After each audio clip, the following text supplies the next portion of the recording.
Hello and welcome to another episode of Sports and Songs podcast. We're in season 6. This is episode 2.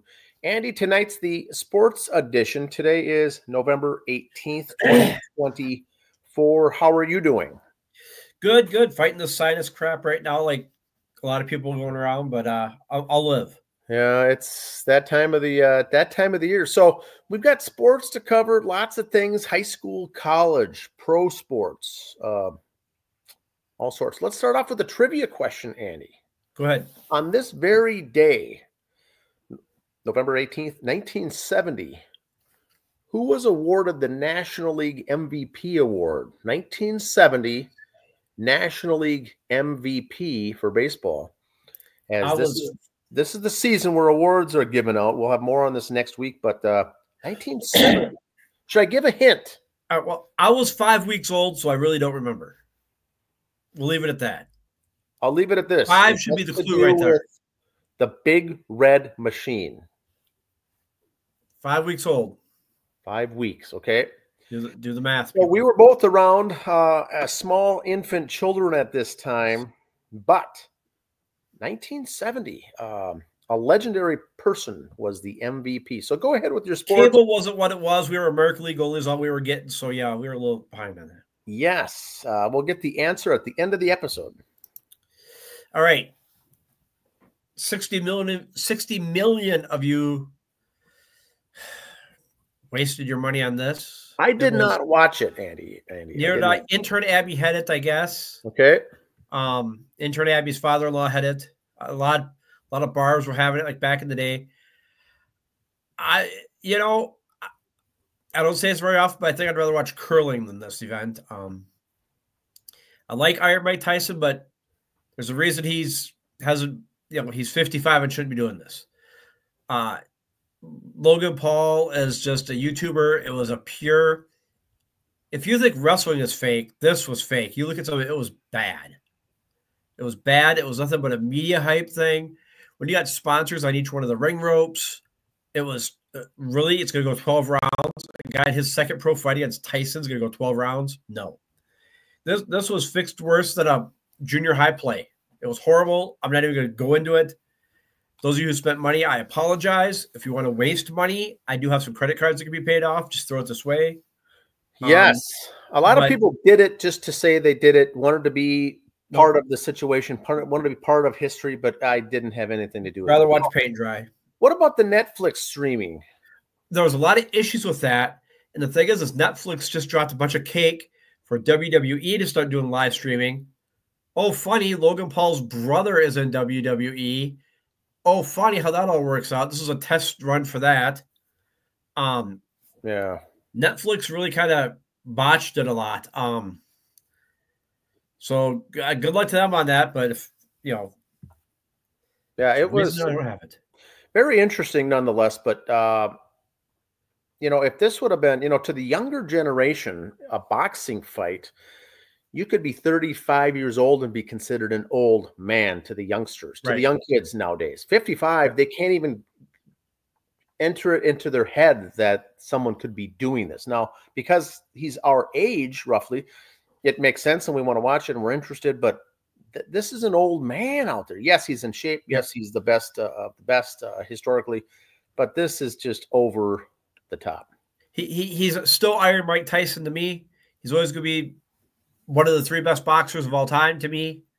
This fight had nothing to do with it. It's random stuff. It's sad to think that Iron Mike needed the money that bad because that's the only reason he did it. Well, that is the case. That's what it comes down to. It was a pure payday. WNBA had their draft lottery the other day, about 3 in the afternoon. Snuck up on me. Now here I got the results of how they were. You see the big colored pretty pictures there. But ESPN, the geniuses they are, all week long, it's like, here's our predictions of who's going to go in what round of the draft. Yet you're supposed to be televising this. There was a lottery. How you don't know what order the picks are going to be in. And, of course, they were wrong. Then Paige Becker's going first to the Sparks. Well, she'll still go first, but now it's to the Dallas Wings. I mean, so to my point here, ESPN just made themselves look stupider than they needed to by predicting who the picks are going to be, then going, oh, oops, I guess there's a lottery. They might not be in this order. Correct. But yet they kept the same players in that order. We love our Paige Beckers. Local girl, love her. Don't get me wrong.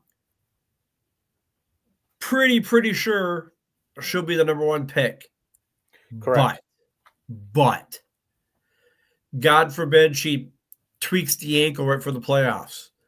Remember, the WNBA season starts a few months after the college basketball season ends. If she gets hurt during the year, is she good enough where you put that money out there to still get her, depending on the injury? Yeah, not wishing ill will on Paige. I'm just saying.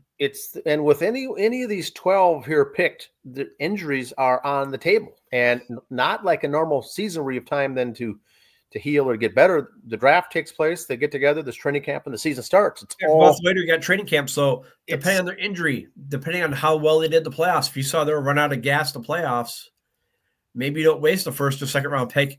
You hope they fall off and just invite them to training camp. Yeah. It's interesting. I like it because it's the only sport that has this. It's that quick turnaround, yeah. Of course, with the turnaround, but it's interesting because it's the only sport that we have this, and so it's a very fluke thing. But yes, Paige should go first. Seattle Storm are investigating coaches for alleged player mistreatment. Here we go. This is from said ESPN. The Seattle Storm coaches have been investigated by the Organization for Federal Player Mistreatment, a source with knowledge of the situation confirmed to ESPN on Saturday. The Chicago Sun-Times reported Friday that the Storm were investigating their coaching staff.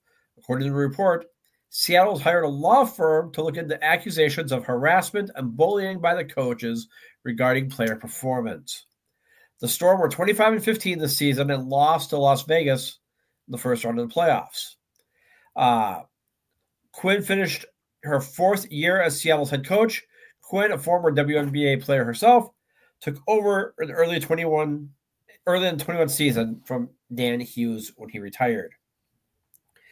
So it goes on about how all the legacy of the Storm, and Sue Bird plays there, one of the icons of the league, and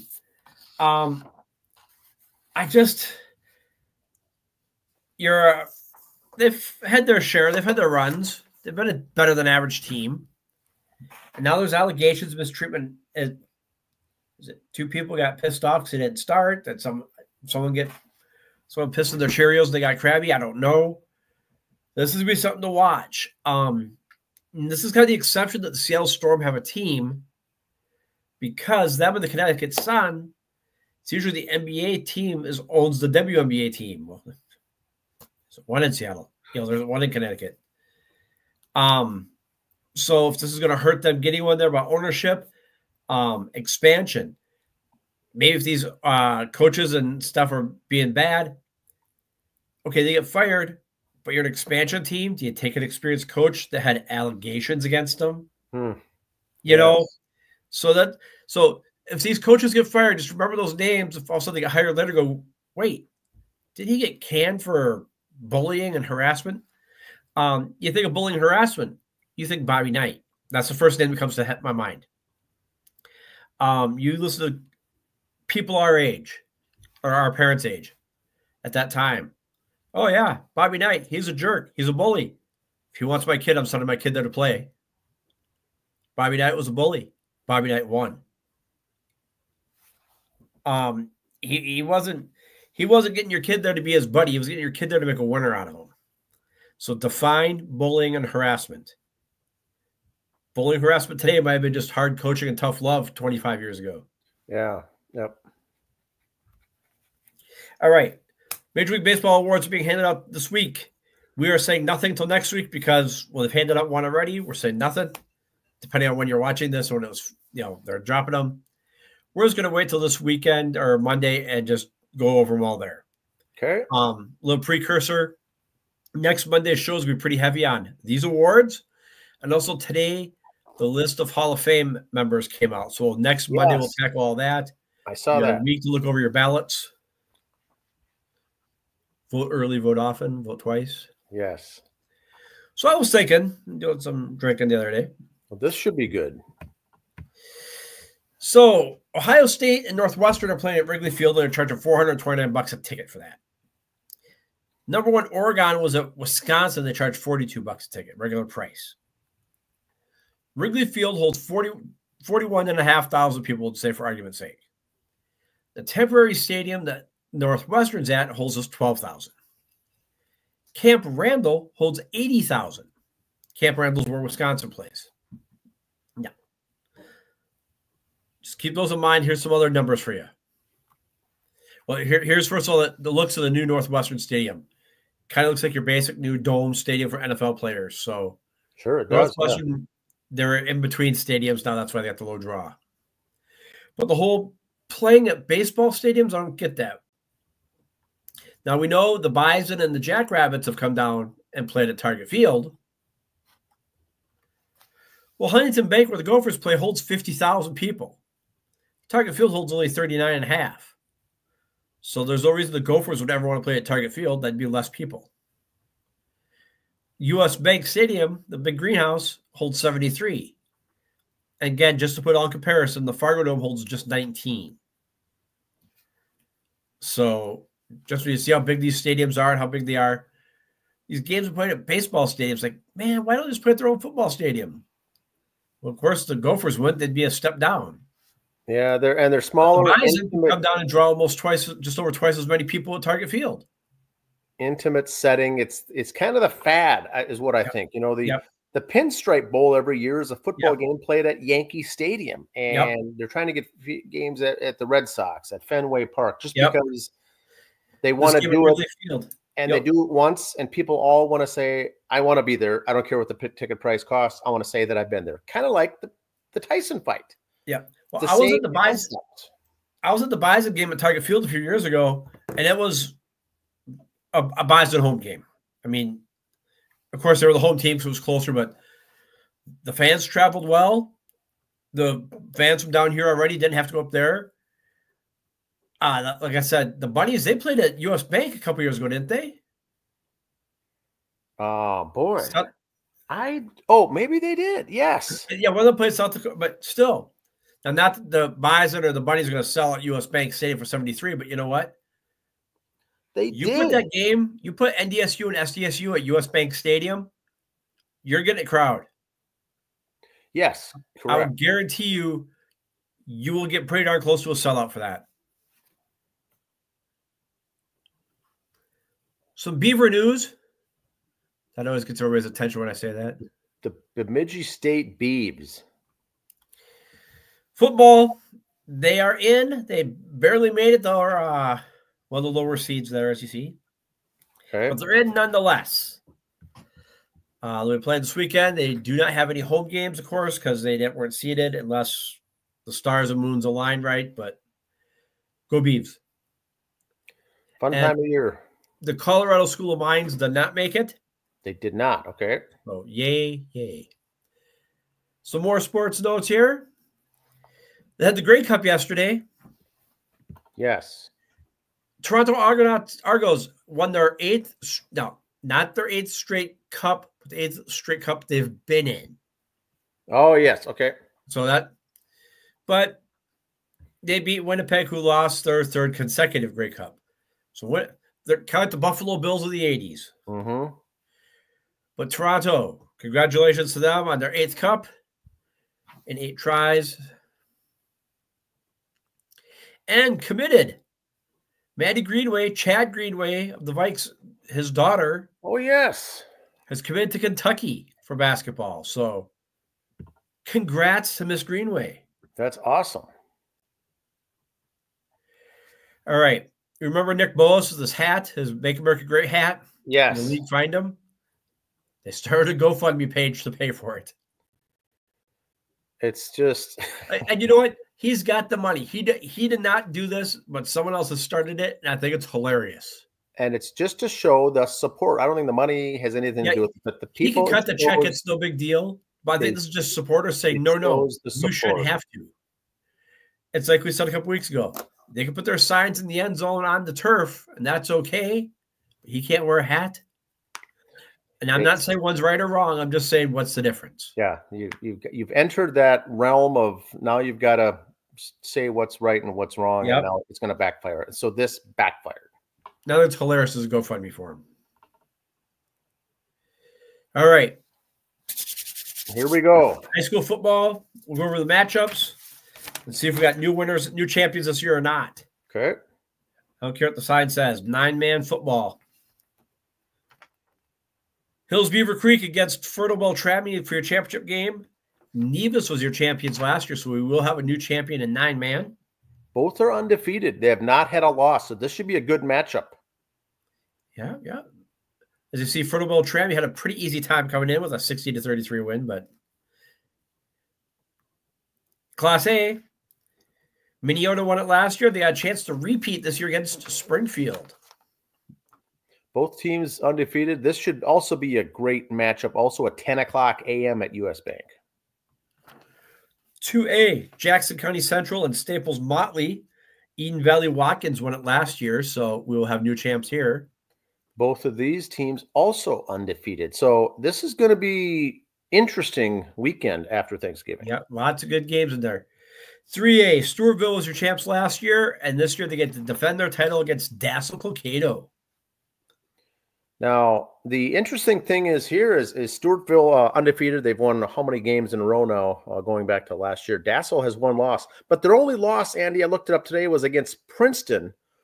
Princeton plays up in the 4A. Yeah, they played up, yeah. They played up and had a loss by 10 points, so I would throw that out. This is going to be a good matchup. 1 o'clock p.m.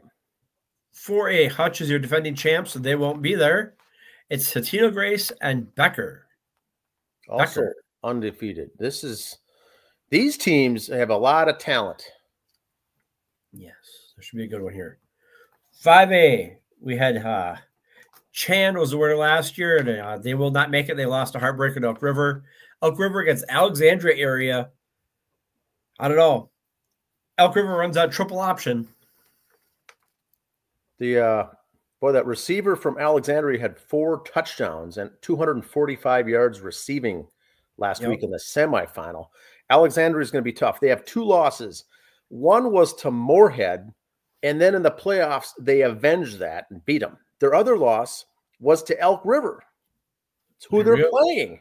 And so Elk River has only 1 loss, and that's to Andover. But head-to-head, Elk River has already beaten Alexandria once. So this is a rematch. This is a very interesting thing here. You don't see a lot of rematches in the high school tournaments here. No, that's why this one should be fun to watch. It's a 4 o'clock p.m. on the 23rd. Expect a big crowd coming down from Alex. It's Alec, they pronounce it. Alec. Sorry, I send the hate mail to Dave on me. Sorry. Songs podcast. Yes. All right, Centennial won it last year. This year it's going to be Tonka and Maple Grove. I said Tonka shocked me last week. I was half right. Go blue. Tonka's going to crush. Now, this one, Andy, what I like is that it's another rematch. Maple Grove's undefeated. They haven't lost a game. Minnetonka has 2 losses. One of them was to Eden Prairie in double overtime. The other one was to Maple Grove. Revenge. They've already played. So we've got 2 title games that involve rematches. So you could have 2 teams here avenging the loss of an earlier in this season. We will have a revenge of the loss. These teams know each other on these. They don't like each other either, Dan. No. So this is going to be a little grudge match action. 7 p.m. at the bank. Now, the Beavs and the Gophers played hockey this weekend. The boys did. And it wasn't your regular turnout because it was a split. The Gophers took game 1 and the Beavs got revenge and won the second night. So go Beavs.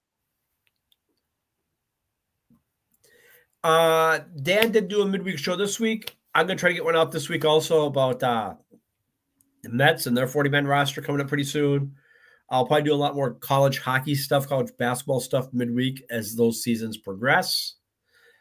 Just because you get too much stuff in a half-hour show. Next thing you know, you're at 45, 50 minutes, and we lose everybody's interest. So we're going to try to spread stuff out more. So if you want to hear the hockey stuff, you don't have to listen to 20 minutes of baseball first. We're going to try to work on that this fall. Perfect. All right. There's 2 major league teams that are going to be playing in minor league parks this year. Okay. The Rays are going to play at George Steinbrenner Stadium. And here's the Rays roster. They got to pay the Yankees $15 million for this. That's more than any player on the Rays get as a salary. So just to clarify, because it is confusing, this is the Rays are in Tampa.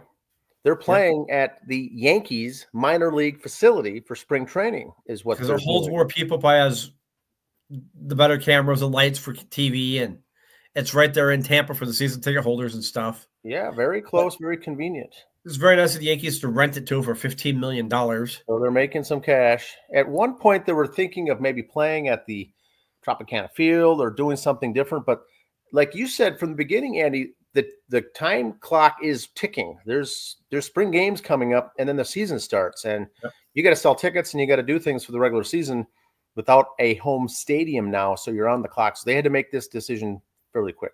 And then take into consideration the season ticket holders. I know we said like Tennessee or Montreal came up as options. That's not fair to the season ticket holders here. Make them wait a year. Or is it, you know? All right, your homework assignment, Dan. Here we go. Oh, can we go back a sec? Where is Oakland playing? They're playing in Sacramento, I think. Yeah, they're playing Sacramento at their college stadium or minor league stadium until the one in Vegas is made. Or is built. Anyone doing like the baseball tours and whatnot this year, it may be a bad year to hit these because they're minor league fields, but it's also could be a good year to hit these because it's such a rare thing to see a major league ball game at a minor league park or on both these. You know, it may be interesting for people to say, "Look, I've been there. I took in a game," so it might be interesting. They might swing a deal too because it is the minor league park like that too. So yeah, interesting. All right, homework time. Okay, I got a pen. All right. The home run wall where Hank Aaron broke the home run record at Fulton County Stadium is now in the parking lot at Georgia State football. Okay. The homework is stuff like this. You got this here. I see a lot of places like Shea Stadium, where the old home plate is in the parking lot. They got those. Here's home plate. Yeah. Mall of America has the home plate for the Met Stadium. Would this be something? Everybody says they want to go on those stadium tours. Would you be interested in going to see stuff like this instead? Or if you were in Atlanta for a game, would this intrigue you to go see this? Or is this kind of a waste of time and money to have something like this up? That's kind of the homework. Interesting. Research. Do you think it's worth it to keep this? Could they have just carried that sign in the new stadium and said, yeah, if he played here, this is where the ball would have landed? You know, well, now what they've got, and that's a good point because that's actually a good question. You know, Chicago, the home plate for the old Comiskey is just across the field in the parking lot of the new Comiskey, so you could actually see that in the parking lot. Yep. Same with Miller Park, where the old county stadium was in Milwaukee. It's across. It's in that parking lot. They have it marked off. Here's home plate of Shea Stadium and Citi Field have it. Field. So they've got things like that which are neat, but you're already there. This is a destination. You'd have to go. It's in the same part of town, I think, but it's still right, yep. Drive maybe 15 minutes and get to this spot to get a picture or get your picture taken with it or something. That's a good question. I like it. I would do that, sure. Or also, but if you still did this, would it lose it if at the new stadium that's miles away it said, hey, if he was here, this is where the ball would have landed? Would that still be kind of cool, or would that be cheesy? I don't know. I think that would be I think that'd be cheesy, but kind of cool in a way to put it in perspective. Oh, to put it in perspective, yes. You know, maybe put like a red seat there instead of all the blue ones. I like that. I like note that. It. You know, I would like it if all the stadiums had, for instance, the longest home run hit. Yeah. A colored seat of where that is, so people can get an idea whether it's that stadium or not for that franchise. Where would it have landed or something? Yeah, that's a good idea. University of Oregon right now is the only school to have undefeated football, men's basketball, and women's basketball at the same time as of now. Interesting.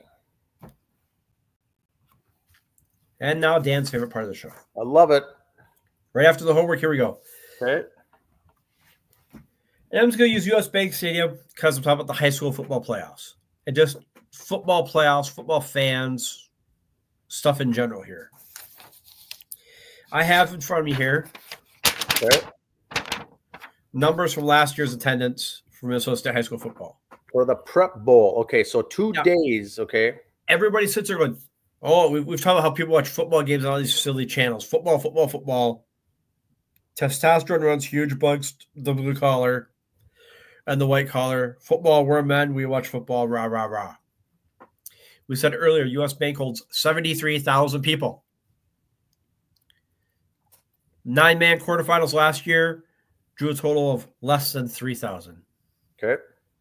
These are schools from up north coming down, 3,000 people in a 73,000 seat stadium. That's paid attendance. So they probably didn't even all show up. Mm-hmm. This is adults and students combined. A, quarterfinals, 31-38. Double A, 34-30. Triple A, 45-51. Paid attendance, 4A, 37-94. 4A, 61-08. And 6A, your big schools, 4,360. 5A outdrew 6A.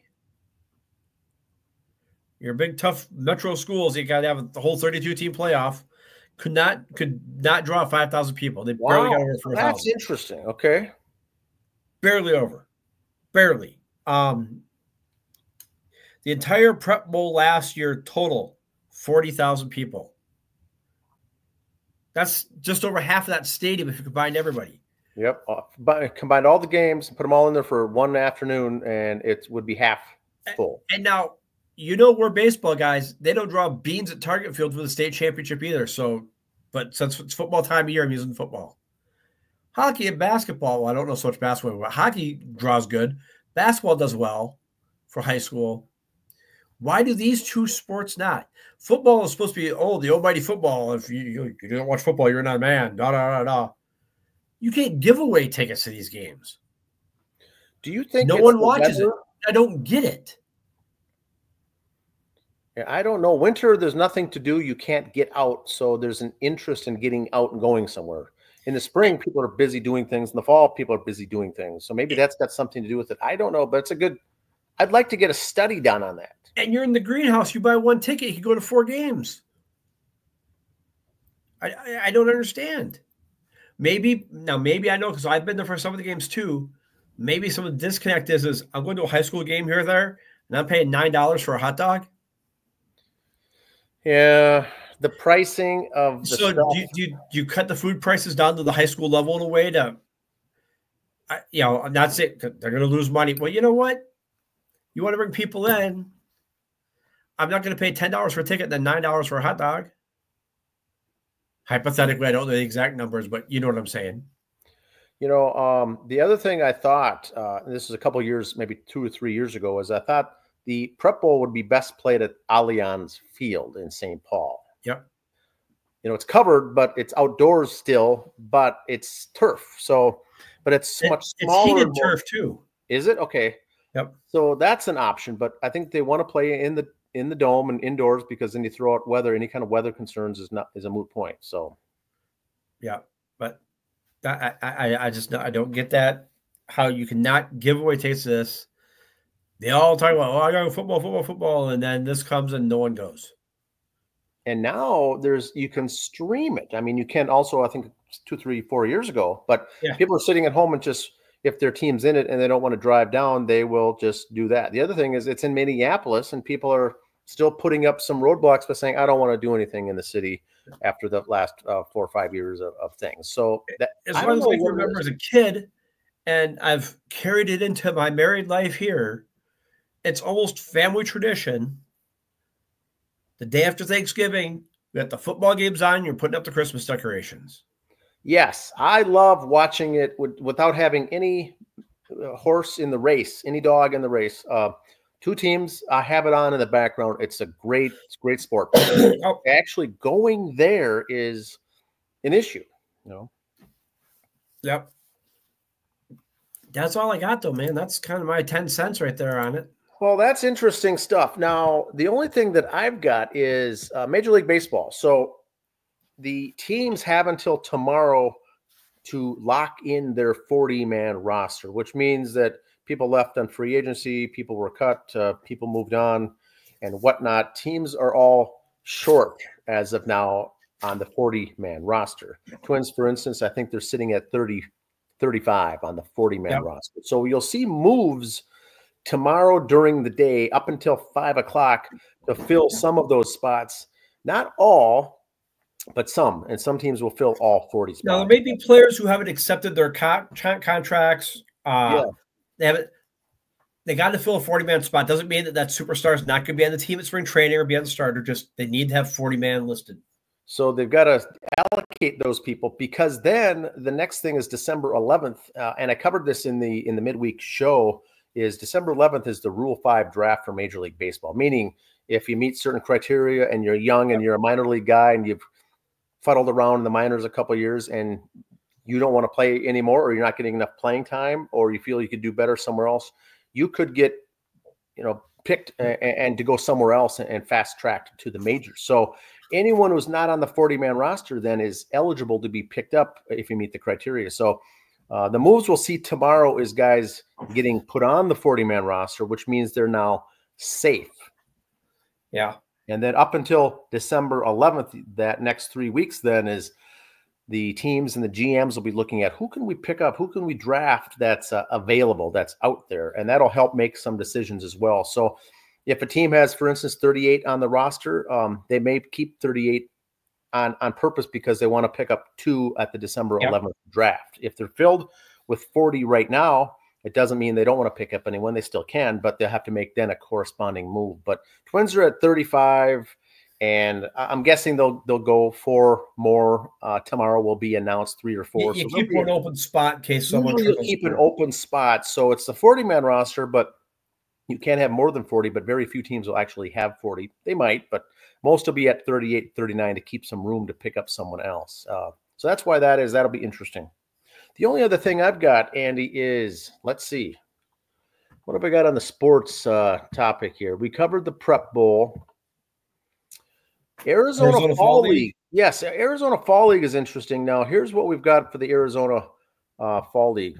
The Minnesota team, the Salt Rafters, right? The Salt Rafters in the Arizona Fall League won it. They won the championship, Andy. Champions. They got in playing a little bit over 500, and then they got into that semifinal game and won that, went into the final against the team that had won it, I think, 2 or 3 straight years, and they won. So congrats to the Minnesota team. Their team also consisted of players from the Yankees and 3 other teams. There's 5 teams that make that up. So they won it. So it's no big deal, but Kalai Rosario did well again. He's another guy that's going to be in talks for that 40-man roster because he's not on the 40-man roster. Remember, he won the Home Run Derby at the Fall League last year.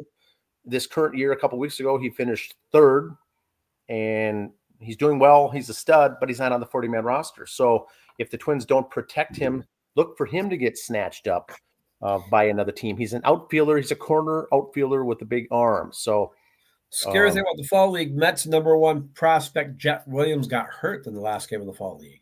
Oh, really? Okay. It's just a little ankle thing, but you know what? This is why some guys don't want their players in there, but a guy like Jet Williams wanted to show he can do it. One last hurrah for spring training, one last chance to show himself, which is a smart move. Sure. You want maybe the team said, hey, we want you to play more left field than right field or something, so freshen up. I don't know what the reason was for him exactly, but tweaked an ankle. So we'll see how that turns out.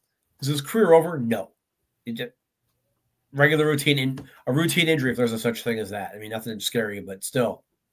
It's almost like in college football, do you want to play in the Senior Bowl or not? You're on the cusp of maybe being drafted or not. You want to play because that could improve your stock, while at the same time you could get hurt or injured and remove your stock. So it's a risk, but Arizona Fall League is the top creme de la creme of the prospects in the minors. So that's done. Baseball season is effectively done now. There's the Mexican Pacific League going on and things like that, but in the U.S., baseball is now done. So the true hot stove is going to be kicking off. Now, NHL news, a friend of the show, Drew Hellison, got moved up from Anaheim Ducks, is playing with the Anaheim Ducks. He was in the San Diego, playing for the San Diego Gulls in the minors for hockey. He's a Farmington native. They're playing, I think, tonight in Dallas and then tomorrow in Chicago. Then they return back home. But It's fun making it and playing in the bigs. Local boy does good. The Vikings, by the way, Andy. Never heard of them. Are 8-2 and they won again. Now, it wasn't pretty. They went on the road. They got ahead. They gave up, coughed up almost the lead, almost the game, and ended up winning it. But when wins are the only thing that's important, it doesn't really matter. You're sitting at 8-2 after 10 games with no real injuries or whatever. So they're sitting good. They're sitting good. Headed out as background noise here yesterday, and the announcer said one thing because, and I'm not trying to be a Viking hater when I say this. Yep. Because I am, but I'm not trying to poo-poo. Harrison Smith makes an interception at the end. They say, oh, he's one of the few guys with 30 interceptions and 20 sacks. He's a guaranteed Hall of Famer. He doesn't have anything here. How many guys should be in the Hall of Fame for football with great numbers that aren't? Chuck Foreman's still fighting to get in. Yes. Some other Viking legends have just recently gotten in that should have been slam dunks years ago. If Harrison Smith makes it in before some of these other legends, some of those old-time Vikings fans are going to just riot. Yes. They're going to just blow up online and just go, this is insane. How is this guy in before so-and-so? We're getting to that point of the game now with certain legends getting in and out. How does this work? You got certain legends. The Vikings don't really retire numbers. They just kind of don't use them for a while. They have the Ring of Honor, so there's no real. I mean, Ahmad Rashad wore 28. Vikings never retired it, which blows me away. Sammy White wore 80. 88 for Alan Page. And so the Purple People Eaters, those numbers, they're all still out there. Chris Carter, also 80. Yep, he wore 80.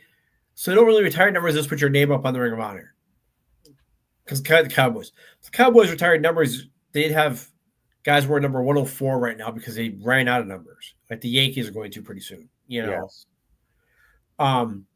So not saying Harrison Smith's not a Hall of Famer. I'm not disagreeing with that part. I'm just saying there's guys on the Viking roster, legends ahead of him that should be in first before him. Yes, his numbers are all up there. But the slam dunk Hall of Fame thing, he don't have any jewelry on this hand.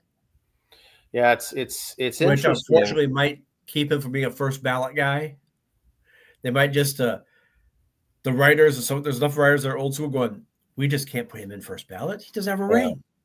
Yeah, he's been in the Hall of Fame the Pro Bowl for 18 straight years. He's got all these records. He's had no championships. That kind of ices the cake. That does come into play. Eli Manning's the Hall of Fame with a 500 record because he's got 2 rings. What I like about Harrison is that he's never in the news for crime. He's not in the news for being arrested. He's not in the news for doing commercials. He did go to Notre Dame, though. Now, come on. Oh, ouch. Yes, he did. But he's one of those the typical Viking fan that flies under the radar may not even know who he is or what number he even wears. I mean, that's how quietly he's been so good for so many years. You hear the name, but not many people know.